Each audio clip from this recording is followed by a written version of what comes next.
జాతీయ విద్యా విధానంలోని త్రిభాషా సూత్రంపై రాజకీయ భావోద్వేగాలు రగిలాయి.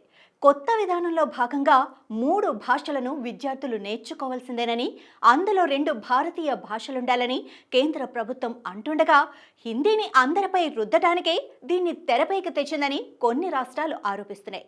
మరీ ముఖ్యంగా ఈ విషయంలో తమిళనాడు అగ్గి మీద గుగ్గిలమవుతోంది. ఈ నేపథ్యంలో త్రిభాషా సూత్రంపై దేశవ్యాప్తంగా పెద్ద ఎత్తున చర్చ జరుగుతోంది. అసలు ఏమిటి త్రిభాషా సూత్రం అంటే, విద్యార్థులు 3 భాషలు నేర్చుకోవాలని ఎన్ఈపీ 2020 సిఫార్సు చేస్తోంది. ఇందులో ఖచ్చితంగా 2 భారతీయ భాషలుండాలి. ఈ ఫార్ములా ప్రభుత్వ, ప్రైవేటు విద్యా సంస్థలన్నిటికీ వర్తిస్తుంది. అయితే విద్యార్థులకు నేర్పాల్సిన భాషలేమిటన్నది నిర్ణయించుకునే అధికారం మాత్రం రాష్ట్రాలదే. అయితే ఇది ఏ ఏ తరగతులకు వర్తిస్తుంది అనేది చూస్తే, పిల్లలకు 5వ తరగతి వరకు తప్పనిసరిగా మాతృభాషలో కానీ, స్థానిక భాషలో కానీ, ప్రాంతీయ భాషలో కానీ సబ్జెక్టులను బోధించాలి. ఆ తర్వాత 8, ఆపై తరగతుల్లోనూ స్థానిక మీడియాలో బోధన సాగితే బాగుంటుంది. ఈ త్రిభాషా సూత్రం పుట్టు పూర్వత్రాలేంటి అని చూస్తే, త్రిభాషా సూత్రాన్ని మొట్టమొదటిసారిగా కొఠారి కమిషన్ 1964-68లో సూచించింది. దీన్ని అప్పటి ప్రధానమంత్రి ఇందిరాగాంధీ 1968 నాటి జాతీయ విద్యా విధానంలో పొందుపరిచారు.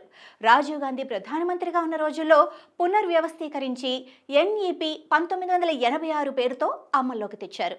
1992లో అప్పటి ప్రధాని పివి నరసింహారావు ప్రభుత్వం జాతీయ సమైక్యత, భాషా వైవిధ్యం పెంపొందించే దిశగా ఈ విధానానికి సవరణలు చేసింది. ఈ ఫార్ములా కింద మాతృభాష, ప్రాంతీయ భాష, అధికార భాష ఆంగ్లంతో సహా మరో ఆధునిక భారతీయ భాష, యూరోపియన్ భాష నేర్పించాలని ప్రతిపాదించారు.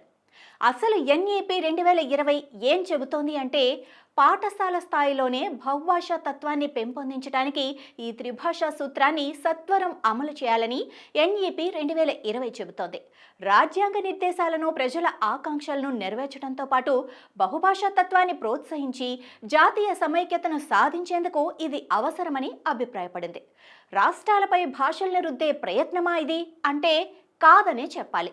త్రిభాషా సూత్రం అమలులో వెసులుబాటు ఉంటుందని, ఏ రాష్ట్రం పైన ఏ భాషను రుద్దబోమని ఎన్ఈపీ 2020 చెబుతోంది.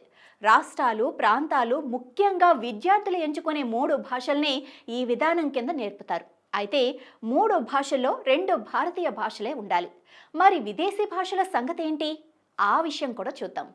విద్యార్థులు మాధ్యమిక పాఠశాల స్థాయిలో భారతీయ భాషలు, ఆంగ్లంతో పాటు Korean, Japanese, French, German, Spanish భాషలు అభ్యసించవచ్చని ఈ ఎన్ఈపీ 2020 చెబుతోంది. అధిక శాతం పాఠశాలల్లో భాషా మాధ్యమంగా ఉన్న ఆంగ్లాన్ని విదేశీ భాషగా పరిగణిస్తారు. అందుకే ఈ భాషను ఎంచుకునే విద్యార్థులు 2 భారతీయ భాషలను ఎంచుకోవాల్సి ఉంటుంది. ఇందులో తమిళనాడు వాదన ఏంటి అన్న విషయం చూస్తే, ఆది నుంచి త్రిభాషా సూత్రాన్ని తమిళనాడు ప్రభుత్వం వ్యతిరేకిస్తోంది. 1937లో సి రాజగోపాలాచారి నేతృత్వంలోని మద్రాస్ ప్రభుత్వం పాఠశాలల్లో తప్పనిసరిగా హిందీ నేర్పాలన్న విధానాన్ని ప్రవేశపెట్టింది. దీనిపై జస్టిస్, పార్టీ నాయకులతో పాటు పెరియార్ వంటి ద్రావిడ భావజాల నాయకులు తీవ్ర వ్యతిరేకత వ్యక్తం చేశారు. దీంతో ఆ విధానాన్ని 1940లో రద్దు చేశారు. కానీ హిందీ వ్యతిరేక సెంటిమెంట్ మాత్రం అలాగే కొనసాగింది. 1968లో త్రిభాషా సూత్రం ప్రవేశపెట్టినప్పుడు తమిళనాడు వ్యతిరేకించింది. ఇది హిందీని రుద్దే ప్రయత్నమని ఆరోపించింది. అప్పటి ముఖ్యమంత్రి సిఎన్ అన్నాదురై నాయకత్వంలో తమిళనాడు ప్రభుత్వం ద్విభాషా విధానాన్ని అమలు చేసింది. హిందీ, మరే ఇతర భారతీయ భాషకు బదులు ఆంగ్లాన్ని ఎంచుకుంది. తమిళం, ఆంగ్ల భాషలు నేర్పే విధానాన్ని అనుసరించింది. మరి తాజా వివాదం ఏంటి అని తరచి చూస్తే, ఎన్ఈపీ 2020లోని కీలక అంశాలను, ముఖ్యంగా త్రిభాషా సూత్రాన్ని అమలు చేయడానికి నిరాకరించిన కారణంగా కేంద్ర ప్రభుత్వం తమిళనాడుకు సమగ్ర శిక్ష అభియాన్ SSA కింద అందించాల్సిన 573 కోట్లను నిలిపివేసింది. ఎన్ఈపీ మార్గదర్శకాలు అమలు పరిస్తేనే కేంద్రం తన వాటా నిధులు అందిస్తుందని విధాన నిబంధనలు చెబుతున్నాయి. కేంద్రం ప్రవేశపెట్టిన ఈ త్రిభాషా సూత్రాన్ని ఎన్డీఏ పాలిత రాష్ట్రాలు ఒప్పుకున్నప్పటికీ ఇతర రాష్ట్రాలు ఒప్పుకోకపోతే ఇలా అన్ని రాష్ట్రాలకు కేంద్రం నిధులను ఆపగలదా?